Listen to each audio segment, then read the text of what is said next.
So here's the thing. Someone on TikTok finds a weird gadget, calls it a must-have, and suddenly it's selling out on Amazon, which is funny because most of these products are basically the Wish.com version of something you already own. You've got a UV light sticker that supposedly disinfects your water, a phone closet that helps you stop using your phone, ironically you have to buy it on your phone, face tape that's apparently discount Botox, and a curtain to hide your microwave. Most of this stuff gets used once, breaks, or ends up in what I call the drawer of shame next to the fidget spinners. And when enough people do that, you get numbers like these. In 2024, Amazon's total carbon emissions actually went up to 68.25 million metric tons of CO2 equivalent. And even though they diverted about 85% of their waste from landfills, the scale of returns still means millions of products get trashed anyway. TikTok convinces you to buy something dumb, Amazon convinces you to buy their dumb version of it, and the landfill takes it from there. Which raises the real question. When you search for something on Amazon, are you actually seeing the best product for you, or just the best product for Amazon?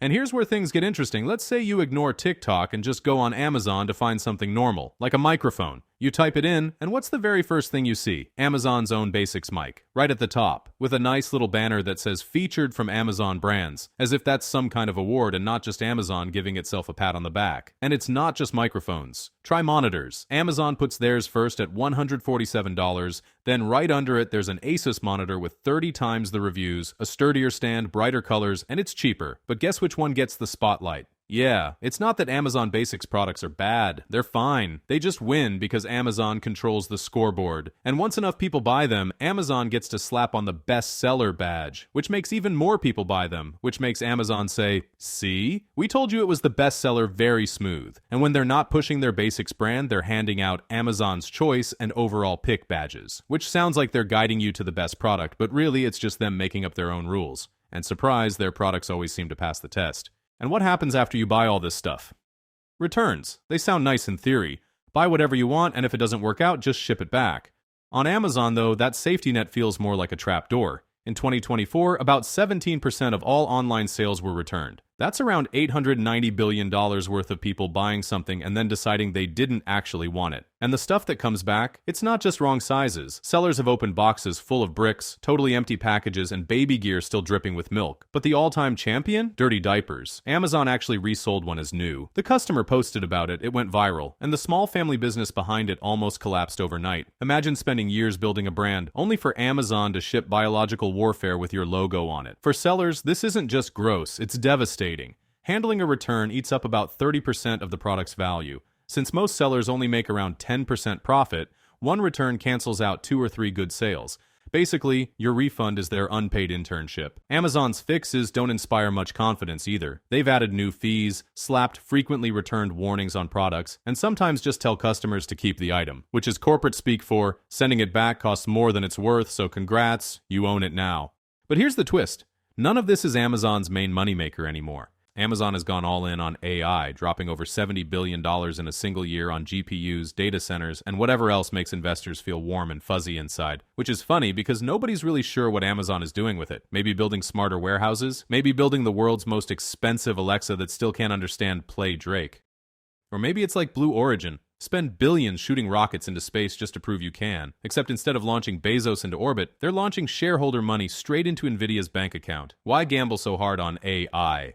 Here's the awkward part. Amazon is running out of humans. It's already the second largest private employer in America, right behind Walmart. And its warehouse turnover rate is about 150% a year. Translation: they replace their entire workforce roughly every 9 months. A leaked memo even warned Amazon could run out of workers in the US by 2024. And it's not just warehouses. The company has also laid off more than 27,000 corporate employees since 2022 and kept trimming in 2024. So between burning through warehouse staff and cutting office staff, the bet is pretty obvious. Robots don't quit, robots don't unionize, and robots don't need bathroom breaks. And speaking of robots, Amazon doesn't just want to run warehouses, it also wants to drive you around, literally. That's why they bought a company called Zoox, which just launched its first robotaxis in Las Vegas. These cars don't look like normal cars. No steering wheel, no pedals, just 2 rows of seats facing each other like a mobile, awkward family reunion. It's symmetrical, so technically it doesn't even have a front or back. which is perfect because that's also how the ride feels. You're not sure which direction your stomach is supposed to be going. The pitch is simple. Amazon wants a future where robotaxis drive people, deliver packages, and maybe even serve as mobile lockers. The reality? Nobody in the robotaxi game makes money. Waymo, Cruise, Zoox, all of them are losing billions. Analysts don't expect profits until 2030 or later, which is basically saying don't hold your breath unless you're in traffic on the Vegas Strip.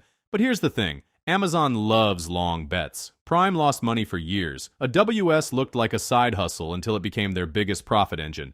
Zoox might be the same. Burn cash now, try to own the future later. So if your Amazon package shows up in a little self-driving cube 10 years from now, don't be surprised. It's just Amazon making sure even the roads belong to them too. Amazon Prime might be the smartest thing the company ever invented. On the surface, it's just a subscription for free 2-day shipping. In reality, it's a loyalty trap disguised as convenience. Prime started as order anything, get it in 2 days. That felt like magic back then. Now it means 2 days, or 1 day for 3 days split into 5 different boxes.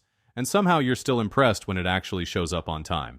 Then they stacked on perks. Prime Video, Prime Music, grocery discounts, Twitch subs. But every one of those perks has quietly gotten worse. Prime Video, now with ads, unless you pay more. Prime Music, shuffle only, unless you pay more. At this point, Prime is less about giving you things and more about charging you to remove the problems they added. But here's the genius. Once you've paid that yearly fee, you stop checking anywhere else. You don't compare Walmart's price, you don't shop Target, you don't Google. You're locked into Amazon's ecosystem. Prime doesn't sell you shipping, it sells you the habit of never leaving. Here's the bigger picture. Amazon is trying to keep everyone happy at once. Customers, shareholders, workers, and in the process, it kind of makes everyone slightly miserable instead. Customers get fast shipping, but only after scrolling through a wall of ads, knockoffs, and Amazon's choice badges that Amazon gave itself. Sellers get access to millions of buyers, but also pay crushing fees, eat the cost of returns, and risk being copied by Amazon's own brands. Workers get jobs, but the turnover is so brutal that Amazon might actually run out of people. And the environment? Yeah, it gets a mountain of cardboard boxes and a side order of dirty diapers. Amazon's strategy right now is basically controlled chaos. Ads keep the money flowing, AI is supposed to save the day, and robots are waiting in the wings. But until then, the company is stuck juggling unhappy sellers, burned out workers, skeptical regulators, and customers who just wanted a toaster that wasn't sponsored. At this point, Amazon isn't really a store anymore. It's an ad company disguised as a store, a logistics empire disguised as customer service, and a robot experiment disguised as Prime. It copies products, charges the sellers it copied from, burns through workers, and calls it innovation.